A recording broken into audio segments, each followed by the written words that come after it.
नमस्कार, मैं हूं प्रवीण दुबे। बीजेपी को जितने लोग भी जानते हैं वो ये जानते हैं कि भाजपा अपने तीर केवल एक निशाने के लिए तैयार नहीं करती।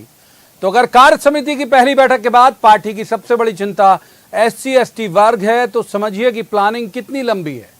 बीजेपी की मंथन बैठकों की रूटीन में SC/ST मोर्चे के चिंतन की एंट्री को क्या समझा जाए।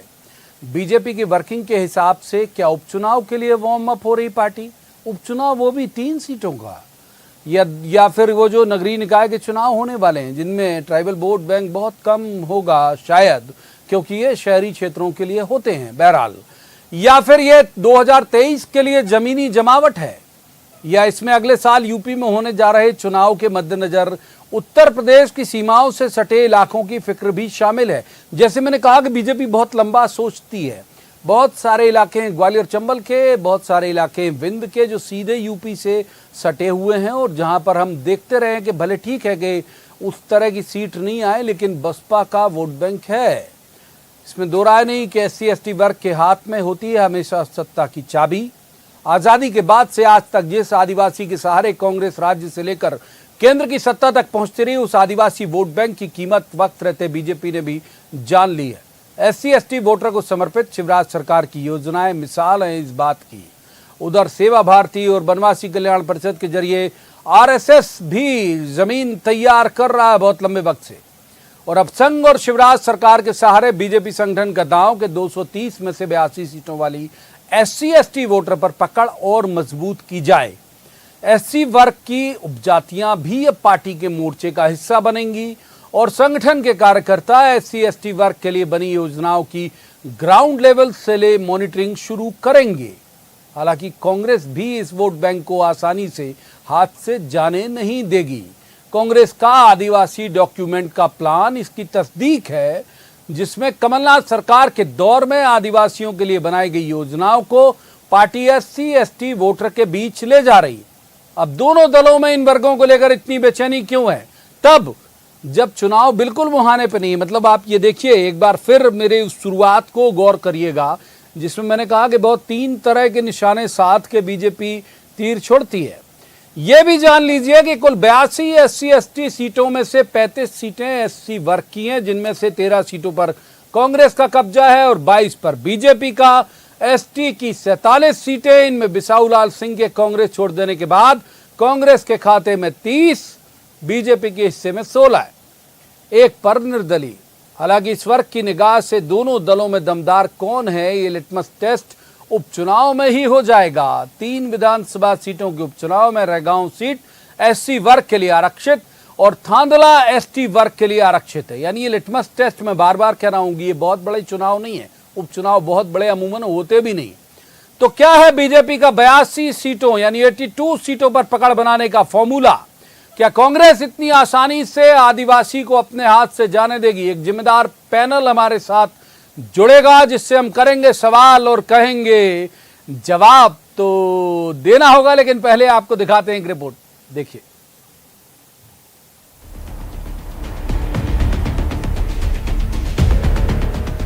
बीजेपी की प्रदेश कार्य समिति के बाद MP में बीजेपी की सबसे बड़ी चिंता है SC/ST वोटर। ये ठीक है कि SC/ST मोर्चा के राष्ट्रीय अध्यक्ष लाल सिंह आर्य MP से ही हैं। इन दोनों वर्गों से फग्गन सिंह कुलस्ते और थावरचंद गहलोत जैसे 2 मंत्री भी। लेकिन अब बीजेपी इन वर्गों को यह बताना चाहती है कि फर्श से लेकर अर्श तक उनकी तस्वीर बदलने का मादा केवल बीजेपी में है। SC/ST वर्ग तक पार्टी की पहुंच को फिर रफ्तार देने शिवराज सरकार की योजनाओं की मॉनिटरिंग की प्लानिंग के साथ बीजेपी ने तय किया फॉर्मूला 82। उस काम को सुदृढ़ बनाने के लिए रणनीतिक तौर पर हमको क्या करना चाहिए, उन सारे मुद्दों की हम वो एक एक चीज का व्याख्या नहीं कर सकते, लेकिन अपना काम सुदृढ़ीकरण बने इसको लेकर के आज हमने चर्चा करके आगामी तैयारी की रणनीति बनाई। जो वोट बैंक हमेशा से कांग्रेस का मजबूत पक्ष रहा, उस पर दांव की ये बीजेपी की पहली कोशिश नहीं। RSS से लेकर संगठन और SC/ST वर्ग पर फोकस शिवराज सरकार की योजनाओं तक बीजेपी इस वर्ग में अपनी जमीन मजबूत करती रही है। इस दांव के साथ कांग्रेस ने दलितों के साथ हमेशा छलावा किया। इसलिए कांग्रेस के खाने के दांत कुछ हो रहे हैं, दिखाने के कुछ हो रहे हैं। मैं ईमानदारी के साथ कह सकता हूं, अगर दलितों का उत्थान, आदिवासियों का उत्थान इस देश में नहीं हुआ है, इसके लिए एकमात्र कोई पार्टी जिम्मेदार है तो वो कांग्रेस पार्टी है। कमलनाथ ने 1.5 साल के अंदर एक भी दलितों के पक्ष में योजना नहीं बना पाई। हालांकि कांग्रेस का आत्मविश्वास ये कि जिस वोट बैंक ने 70 साल पार्टी को केंद्र की सत्ता में जमाए रखा, वो इतनी आसानी से आस्था नहीं बदलेगा। वो बाबा साहब अम्बेडकर का संविधान बदलना चाहते हैं, जबकि कांग्रेस ने हमेशा कहा है कि बाबा साहब अम्बेडकर का संविधान नहीं बदलने देंगे। तो ये सबक SC/ST इनको पूरी तरह से सिखाएंगे। पहले SC वोटर का गणित समझिए। प्रदेश में इस वर्ग की कुल 35 सीटें हैं, जिसमें से फिलहाल 13 सीटों पर कांग्रेस का कब्जा और 22 बीजेपी के खाते में। प्रदेश में करीब 22.5% आदिवासी आबादी है। आदिवासी सीटें हैं 47। 2018 के विधानसभा चुनाव में कांग्रेस ने 47 में से 31 सीटों पर जीत दर्ज की थी। बिसाहू लाल के कांग्रेस छोड़ देने और थांदला सीट खाली होने के बाद कांग्रेस के हिस्से 29 सीटें हैं और बीजेपी के पास 18 सीटें। यानी आदिवासी सीटों पर अभी बीजेपी को धार और रफ्तार तेज करनी है। उन आदिवासियों पर भरोसा जमाना है जो सियासत में कांग्रेस की मजबूत जमीन कहे जाते हैं। इस लिहाज से उपचुनाव भी क्या बड़ा इम्तिहान है, जवाब तो देना होगा। भोपाल में शरद श्रीवास्तव के साथ bureau report, news 18, Madhya Pradesh, Chhattisgarh. तो रस्मन सबसे पहले मेहमानों का परिचय करा दूं। हमारे साथ है रजनीश अग्रवाल, ये प्रदेश मंत्री हैं, भाजपा के युवा और ऊर्जावान प्रवक्ता भी हैं। रजनीश जी का स्वागत। दूसरे मेहमान हैं स्वदेश शर्मा, ये कांग्रेस के विद्वान प्रवक्ता हैं, स्वदेश जी का भी स्वागत। और तीसरे मेहमान हैं दिनेश गुप्ता, पत्रकारिता का बहुत चर्चित चेहरा है, बहुत अच्छे राजनीतिक विश्लेषक हैं, दिनेश जी का भी स्वागत है। जाहिर सी बात है कि शुरुआत करेंगे रजनीश जी से। रजनीश जी, मैं भी गया थोड़ी देर के लिए और दिन भर हमने कवर भी किया, हमारे रिपोर्टर वहाँ लगातार थे। जो थीम थी आपकी कार्य समिति की वो इस तरह से दिख रही थी, मतलब ट्राइबल आर्ट से लेके तमाम सब कुछ, कि जैसे आदिवासी थीम पर पूरा आपका वेन्यू जो है वो तैयार हुआ था। तो ये सिर्फ एक सजावट थी या कुछ और मनसा मन में चल रही थी?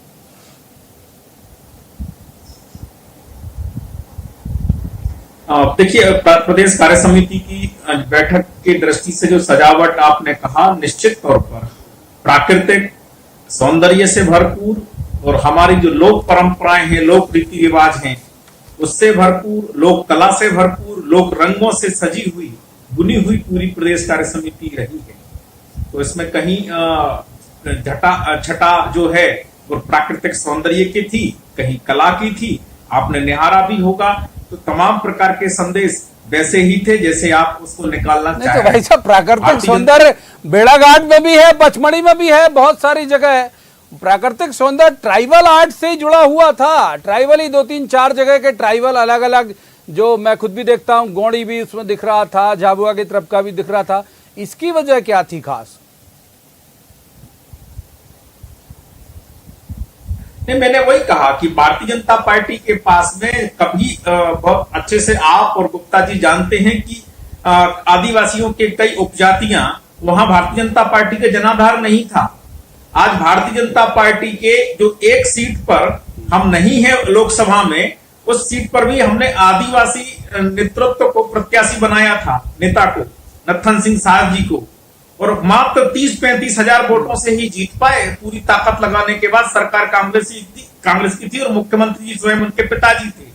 तो भारतीय जनता पार्टी ने जनाधार विकसित किया। एक जमाने में कहा जाता था आदिवासियों में हम जीत नहीं पाएंगे, हमने सीटों को न केवल जीता बल्कि लगातार जीता। कुछ कारणों से विधानसभा चुनाव में कम सीटें जीत पाए, लेकिन SC की आज भी हमारी चाहता है, ST की हम अगले सवाल में आऊंगा, सप्लीमेंट्री लेके। पहले सवाल में बहुत वक्त दिया, इसलिए अब तीसरा सप्लीमेंट्री तो नहीं करूंगा, स्वदेश जी को इन कर लेता हूं। स्वदेश जी, ये समझ रहे हैं पूरे मसले को लेके कि कहां कहां फोकस करना चाहिए। पिछली बार कांग्रेस की गवर्नमेंट बनी थी, जो मैंने कहा ये आपसे क्यों बेहतर है उसकी मैं बात बता देता हूं। मतलब ये लंबा प्लान करके चलते हैं, तो आपके यहाँ उस तरह से लंबी प्लानिंग दिखती नहीं है, इनके यहाँ दिखती है कि लंबी प्लानिंग।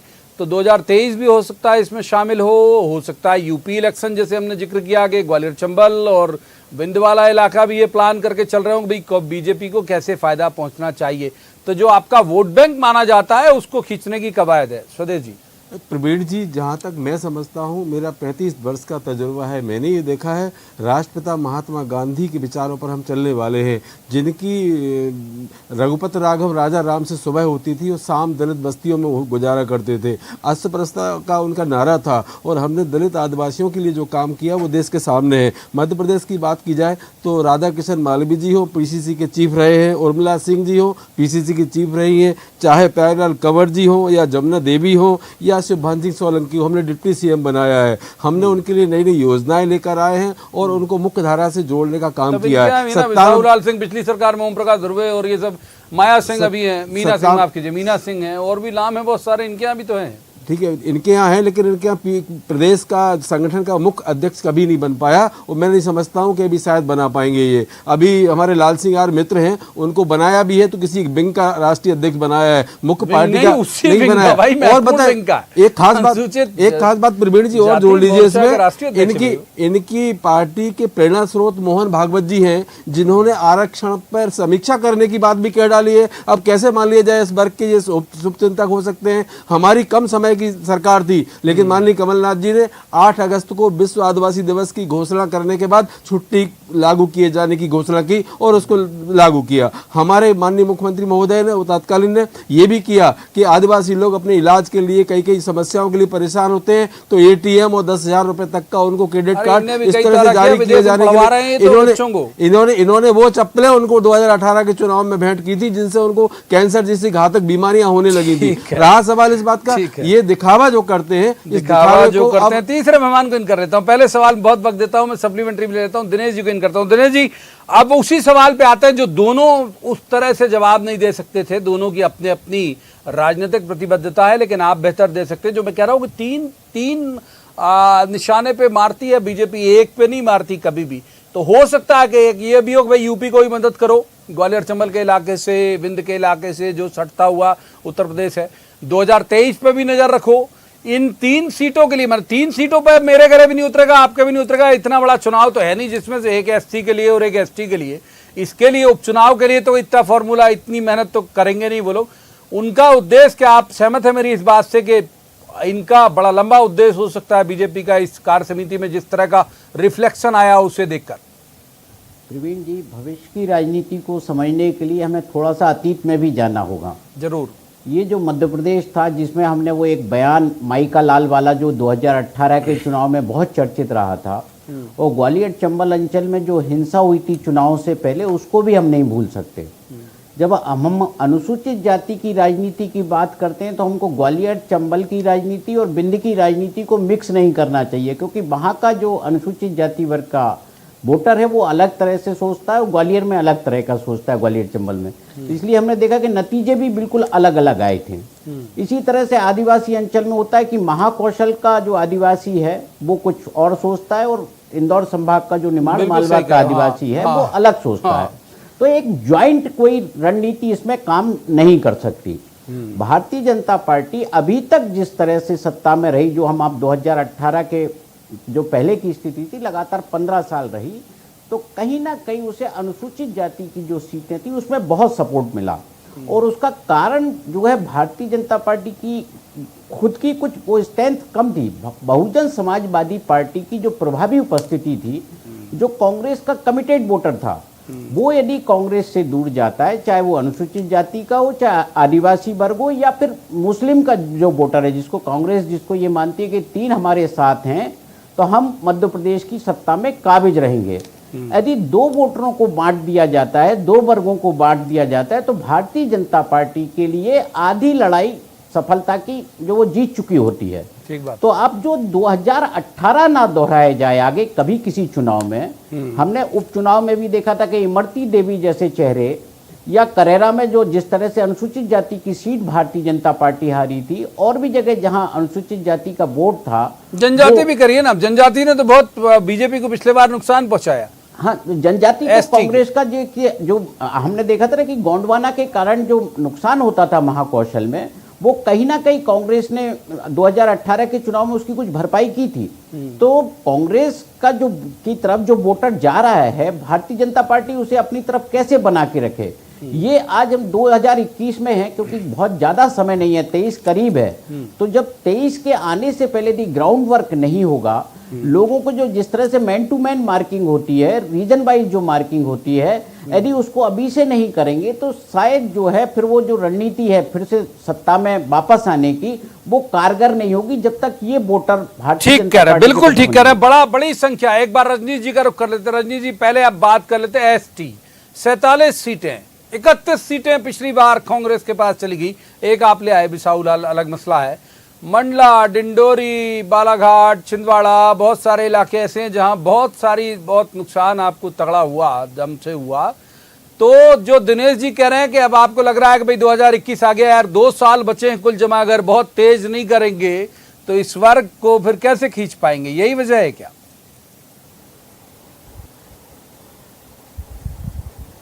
देखिए, जो प्रश्न आपने आदरणीय दिनेश गुप्ता जी से पूछा था, उस प्रश्न का उत्तर देते हुए आपके इस सवाल का भी जवाब देंगे। निश्चित तौर पर भारतीय जनता पार्टी राजनीतिक दल होने के नाते राजनीतिक दृष्टि से भी विचार करती है, लेकिन इन दोनों वर्गों में सामाजिक सरोकार भी जुड़े हुए हैं, सामाजिक कारण भी है। आपने समय समय पर देखा होगा कि जिस प्रकार की 2 अप्रैल की हिंसा का जिक्र आदरणीय दिनेश जी कर रहे थे, और हिंसा के तार कहां कहां से जुड़े हुए समझ में आए, भीमा कोरेगांव से लेकर और दूसरे देशों तक के तार जुड़े हुए, और किस प्रकार से सोशल मीडिया के माध्यम से विद्वेष फैलाने का काम, जाति से जाति को लड़ाने का काम, जो तथ्य नहीं है, जो किसी के बयान और बात नहीं है, उन पर लड़ाने का काम, बढ़ाने का काम इस मध्य प्रदेश की धरती पर कुछ लोगों ने किया। और वैसा ही अनुसूचित जनजाति के बीच में भी हिंदुओं से काटने का काम कुछ लोगों ने, धर्मांतरण का काम कुछ लोगों ने फैला के रखा, और उसको राजनीतिक संरक्षण कुछ संगठन सामाजिक तौर पर, कुछ राजनीतिक संगठन कांग्रेस जैसे लोग देने का काम करते हैं।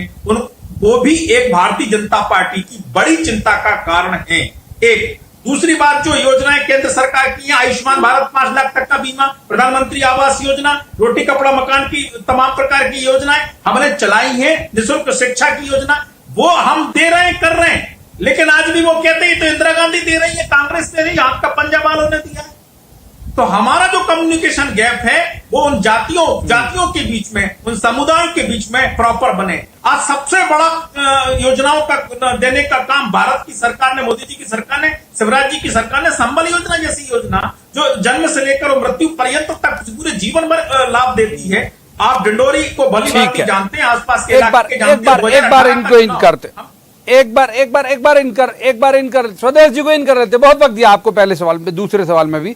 स्वदेश जी ये कह रहे हैं कि लाल सिंह आर का आपने बयान सुना होगा कि दलितों के उत्थान के लिए एकमात्र, दलितों के पतन के लिए एकमात्र जिम्मेदार आप लोग हो, कांग्रेस हो। कुछ उन्होंने आपने अवसर नहीं दिया, जब इनकी पार्टी आई तो इन्होंने फिर उसे ठीक से एकोमोडेट किया। नतीजे ये मार्कशीट बता रही है कि भाई 35 में से 22 सीटें बीजेपी के खाते में आती हैं। उसकी वजह यह है कि वो समझने लगा जो एससी वर्ग है कि कहां उसका भला होगा।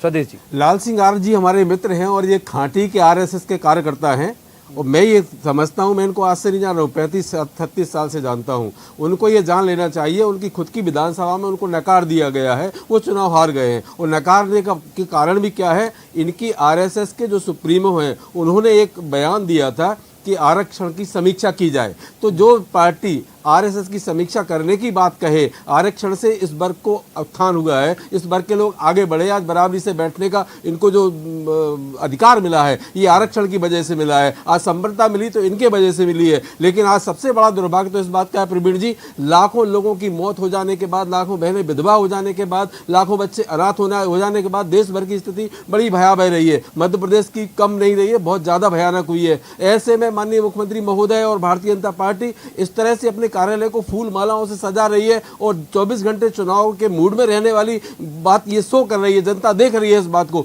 ये सोच रहे हैं कि राजनीति में हम सफल हो जाएंगे। ये सफल नहीं होंगे, ये बहुत बुरी तरह सफल होंगे। आपने दमों का उपचुनाव देखा होगा, कमोवेश कभी ऐसा होता नहीं है कि सरकार के खिलाफ आपके पास आ भी जाएंगी तो आप बहुमत में आ जाओगे, चुनाव जीत जाए। भाई रहेगा थानला पृथ्वीपुर आ गए तो आप क्या बहुमत में आ जाओगे? मैं कह रहा हूँ 3 आ भी गई मान लो आपके पास, अभी बाई इलेक्शन का ही आपने जिक्र किया ना, दमोह तो बाई इलेक्शन था, आप तो अगर 3 आ भी गई तो आप आ जाएंगे क्या मेजोरिटी में, ये पूछ रहा हूँ। ये एक संदेश होता है कि सरकार के कामों को जनता कितना महत्व दे रही है, कितना स्वीकार कर रही है। रजनीश जी को जवाब देना चाह रहा है, बहुत जल्दी जवाब रजनीश जी, फिर दिनेश जी का रुख करेंगे। रजनीश जी जवाब। आपके सवाल का जवाब नहीं आया, विवेक ने कहा आपके सवाल का जवाब नहीं आया। 70 सालों में 57 से ज्यादा बजट, लगभग 60 बजट देश में पारित किए। क्या किया? विभाग तक अलग अलग नहीं थे एससी और एसटी के, रोटी कपड़ा मकान की भी, पढ़ाई लिखाई दवाई की भी योजना नहीं थी। शोषण किया, डरा कर विद्वान मित्र मैं आपको बता देना चाहता हूँ, आज लोगों के कर्जे नहीं पटे हैं, लोगों के मकान गिरने लगे हैं, लोगों की जमीन जायदाद बिक गए हैं, लोगों के प्राण नहीं बचे हैं, और आप खुशियां मना रहे हैं, और आप चुनाव की तैयारियां कर रहे हैं, आप लोगों को लुभाने का काम कर रहे हैं। आपको सर माननी चाहिए। ठीक है, अब दिनेश जी माफ कीजिए, स्वदेश जी, रजनीश जी, दोनों जी को रखूंगा। दोनों के आखिरी में एसएच ही आ रहा है, अब दिनेश जी का रुख कर लेते, तीनों में एसएच है। तो दिनेश जी, ये एक और इसी से कार्य समिति से जुड़ा हुआ एक विषय है, थोड़ा सा टच करता हुआ है, आज के मूल विषय से नहीं है। दनादन आप ट्वीट देख रहे होंगे मुख्यमंत्री शिवराज सिंह चौहान के, वो वीडी शर्मा जी को बहुत सारा शुक्रिया बोल रहे हैं इस कार्य समिति, इस तरह से बीजेपी संगठन को जोड़ के रखने के लिए। और भी मुझे ठीक से याद नहीं क्या क्या लिखा, अभी भी कर रहे होंगे शायद। वो क्या मायने इसके दिनेश जी?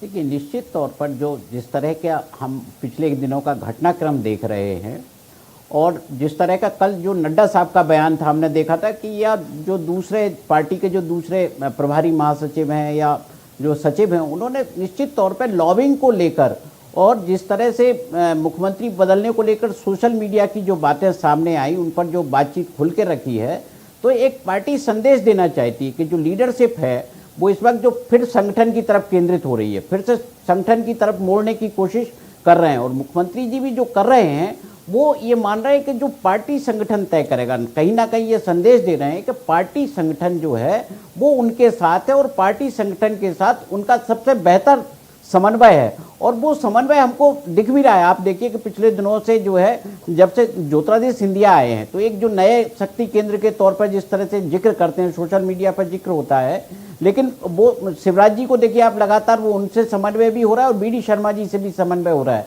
तो एक जो नई भारतीय जनता पार्टी एक नए तौर पर जो काम करने की कोशिश कर रही है, तो उसमें जो शिवराज जी की भूमिका है वो लगातार उसको स्पष्ट कर रहे हैं कि वो जो संगठन का निर्णय होगा उसके साथ हैं। ठीक है, एक बार स्वदेश जी आपका रुख करूंगा, फिर जाऊंगा। अच्छा माफ कीजिए, मैं आगे ले जाना चाह रहा था लेकिन वक्त इससे ज्यादा चर्चा की जाए देता नहीं। बहुत शुक्रिया तीनों मेहमानों का, यहाँ पर बड़ा दिलचस्प हो गया था संवाद। और भी कुछ सवाल मेरे दिमाग में थे लेकिन वक्त की मजबूरी है, लिहाजा बहुत बहुत धन्यवाद। एक बात जाते जाते जरूर कह के जाऊंगा कि आप देखिएगा कि एससी वर्ग के बहुत सारे नेता बीजेपी के पास भी हैं, कांग्रेस के पास भी हैं, एसटी में भी बहुत सारे नेता हैं। मतलब आप फग्गन सिंह कुलस्ते ले लीजिए, हमारे यहाँ ओम प्रकाश ध्रुवे ले लीजिए, और भी बहुत सारे लोग हैं, बिसाऊलाल ले लीजिए, मीना सिंह ले लीजिए, ये सब नाम मैंने गिनाए भी आपको कि बहुत सारे लोग हैं जो इस वर्ग के लोग इस वर्ग के हैं और इन पार्टियों के साथ जुड़े हैं। लेकिन सोचने वाली बात यह है कि इस वर्ग के लिए क्या ये लीडर के कहने पर यह वर्ग वोट करता होगा? ये एक जिम्मेदार सवाल है, ये एक महत्वपूर्ण सवाल है कि क्या वो नेता बचे हैं, मास लीडर दोनों ही समाज में, एससी और एसटी में, जो कहें और बल्क में वोट पड़ जाए। दोनों पार्टियों की चिंता की वजह शायद यही होगी। आज की चर्चा में इतना ही, कल किसी खास मसले पर खास पैनल के साथ बैठकर कहेंगे कि जवाब तो देना होगा। तब तक आप देखते रहिए न्यूज 18 मध्य प्रदेश छत्तीसगढ़।